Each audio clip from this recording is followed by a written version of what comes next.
डोंबिवली पश्चिम येथील महात्मा फुले रस्त्यावरील गायकवाडी परिसरात अनधिकृत बांधकामांचा मुद्दा पुन्हा एकदा ऐरणीवर आलाय। एका रहिवाशाने परवानगीशिवाय बंगल्याचे बांधकाम केल्याचा गंभीर आरोप करण्यात आला असून या बांधकामाला कल्याण डोंबिवली महापालिकेच्या नगररचना विभागाची कोणतीही अधिकृत परवानगी नसल्याचं समोर आलंय।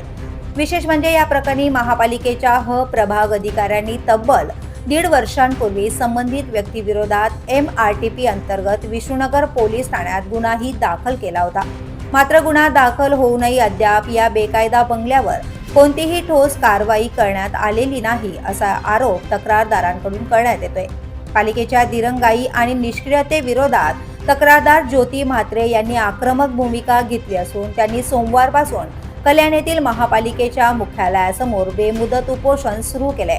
रणरणत्या उन्हात सुरू असलेल्या या उपोषणामुळे परिसरात मोठी चर्चा रंगली। अनधिकृत बांधकामांवर कारवाईचे आदेश असतानाही संबंधित अधिकाऱ्यांकडून दुर्लक्ष का केले जाते, गुन्हा दाखल होऊनही कारवाई का थांबली आहे, असे अनेक प्रश्न आता उपस्थित होत आहे। दरम्यान या आंदोलनामुळे महापालिकेच्या कारभारावरही प्रश्नचिन्ह निर्माण झालं असून नागरिकांकडून संताप व्यक्त केला जातोय। द पोलीस न्यूजसाठी नितीन पाटील, कल्याण।